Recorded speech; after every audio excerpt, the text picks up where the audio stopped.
Hi folks, Pete here from Ashton's Cars. Today I'm showing you around a K12 Micra.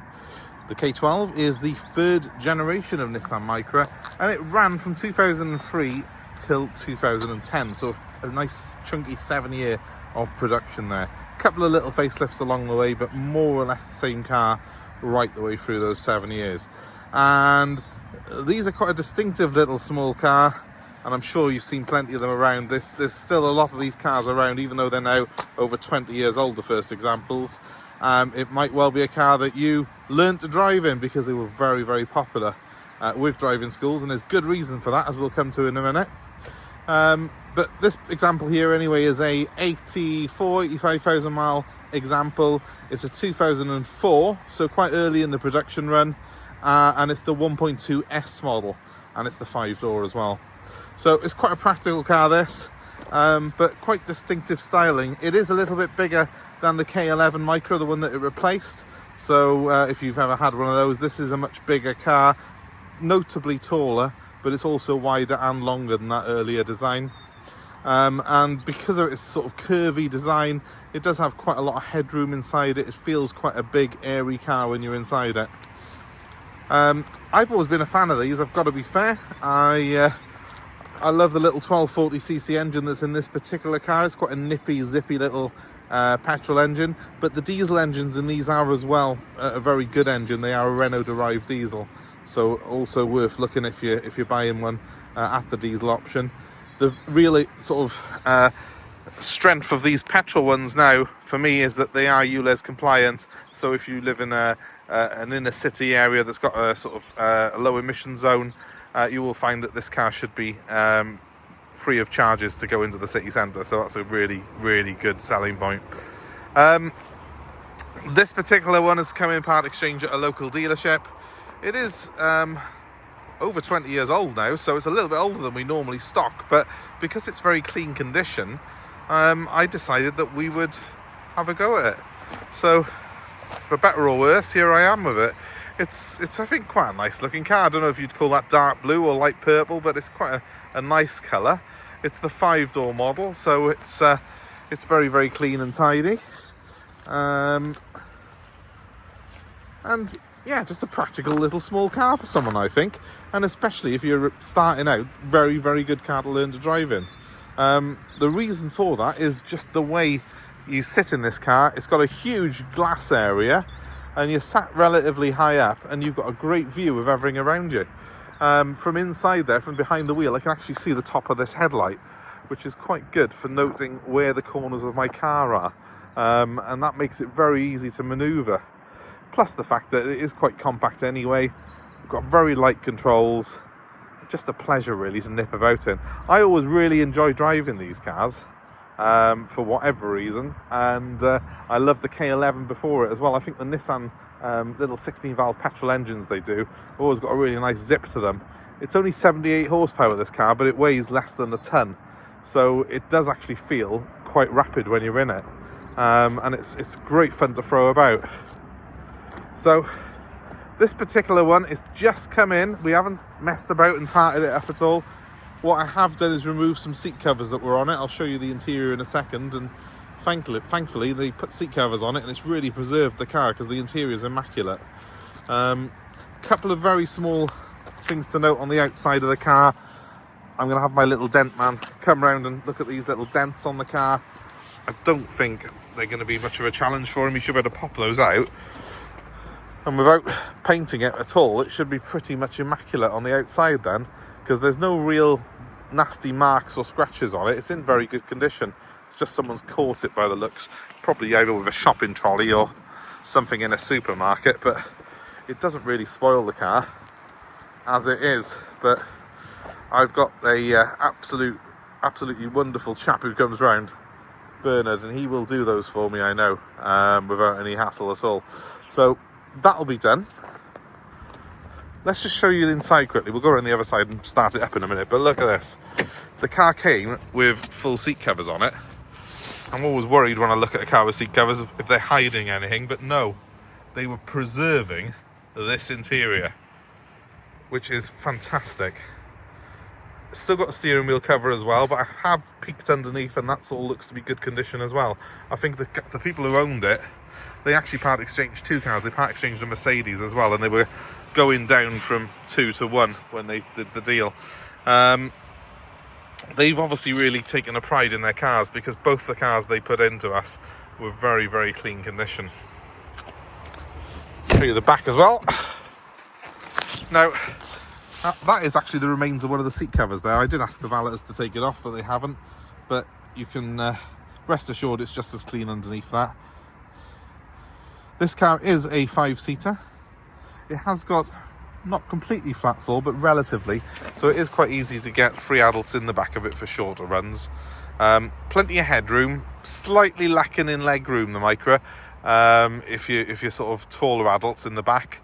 And in the front as well, I'm about 5'10", and I've got the seat quite far back, so be aware that if you're over 6 foot, you might want to come and check that you fit in comfortably before you buy a MICRA K12. That can be said for a lot of Japanese cars though. They do tend to be a little bit sparse when it comes to legroom.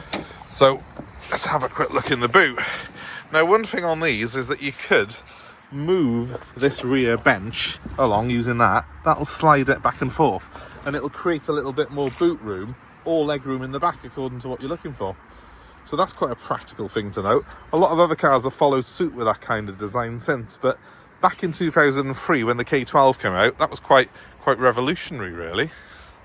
Nothing much to report. It's all clean and tidy in there, as I would expect. A couple of extra reflectors on the back end. Little bit. My dad always used to do that to cars, put extra reflectors on. So, well, you know, who am I to question him? It looks quite clean and tidy anyway, and the paintwork on this car is pretty good. It's got a good shine to it, really. We haven't even polished it yet, but I'm quite surprised. Just with a quick wash, it's come up very nice indeed. Now let's get behind the wheel of this beast. Oh, just to note, those are wheel trims, not alloy wheels. This is an S model. It's not particularly high spec. I quite like it for being an honest, low spec, small car. It's just got what you need. It's just got the essentials on it. So we've got lecky windows up front, manuals in the back, and we've got manual mirror adjustment in here. You can adjust it using these from inside. So it's not the most luxurious vehicle in the world, but it is one of the most practical, because look, in behind the wheel I've got loads of room. As I say, if you are over 6 foot though, you might want to check it out first. But I've got a pull down cup holder by there, which is quite nifty. I've got, a storage flap there, which is lightweight, but it does the job. It's lasted 21 years. I've got a big glove box full of documents, and I've got service history for it in there as well, but I won't show you that in a second because I don't want to breach GDPR rules. And let's start it up. Look at that, half a tank of fuel almost. 87,000 miles it's done. Can you see from here? Look, I can see the top of the headlights. That's basically the end of the car. This car is so easy. Look at the glass area. It's huge. It's so easy to drive, this car is. And it's so light as well. All the controls. Nice 5-speed gearbox, which is very easy to use. You can just use one finger to turn the wheel, and it's got quite a nice turning circle. I think it's like, it feels like you're in something. You know how the London taxis were always famed for their fantastic turning circles? The Micra should be as well, because it's fantastic. This is absolutely brilliant. Just so easy to drive. That's my Audi there. Look at the, I really need to give that a wash. That just goes to show what the roads are like at the minute. There's not a lot to tell you about in here, to be honest with you guys. It's as straightforward and simple as they can. Look, it's got dials for the heating and the ventilation, which are pretty self-explanatory. A rear heated window, 12-volt socket, and a blanking plate where the aircon switch would be on the posh model. So no aircon, and just lecky windows up front. What more do you really want, honestly? It's Britain. Look at the state of my car. It's freezing cold. You don't even need aircon half the time. the car has got good ventilation controls, and because it's quite airy, quite a big sort of high roof, literally I could wear a top hat in here, it does sort of, in the summer when I've been in one of these with aircon, it doesn't feel too claustrophobic, which is quite good. Just turn the lights off. It doesn't feel like a 21-year-old car in here. It does feel very, very modern in a sense. I think that because it was a new car out in 2003, they were quite a bit ahead of their time. It doesn't feel as I would in a 2004 Corsa or something like that. It does feel more modern than that. And the materials that Nissan used in it are all pretty good quality. I mean, yeah, that's a bit flimsy, but, you know, I mean, of course, you could get rid of that, put a doubled-in stereo with Apple CarPlay in there if you wanted to. And that would bring it bang up to date. It's even got, look at that, a little hook there. That's to put your takeaway bag on. Apparently, quite well thought out, this car is. Nice big door bins, lots of storage. Nothing not to like in here. If you are looking for a first car for someone, or for yourself maybe, you could do a lot worse than one of these K11 Micras. I mean, honestly, it beggars belief to me why people get themselves into debt over a first car, which will depreciate. You know, a new car, put it on lease, put it on HP or whatever, and you can just pick something like this up for not a lot of money, which is just as practical, and in my opinion, you know, still a good-looking, tidy car. It's clean and tidy. You know, there's no embarrassment in driving a car like this. Don't get yourselves in debt, guys. Just, you know, for a couple of months' payments, you could have this on your drive fully paid for, and it'll last for years, this will. So that's just my opinion. I'm not here to give you financial advice, but in terms of car advice, you know, the Nissan Micra, it's all right by me. So, thanks for watching. I hope it's been of interest. Maybe you've had one of these, maybe you learned in one, maybe you're looking for one right now. Whatever it is, feel free to comment below and let me know.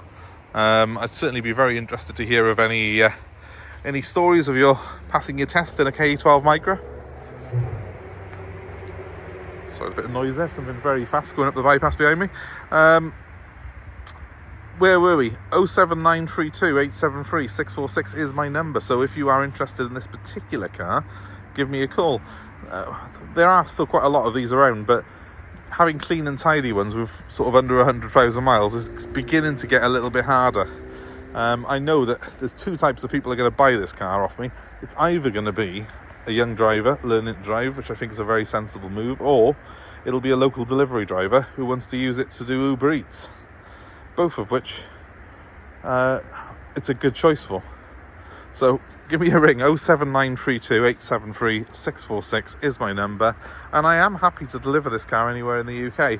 I'm even happy to take part exchange if you've got a K11 Micra that you want to chop in, or anything indeed. Give me a call. Thanks for watching, guys. Give us a like, give us a share, subscribe to our channel, hit the notifications, and be kept up to date with everything that's coming into us. And have a great day wherever you are. Goodbye for now.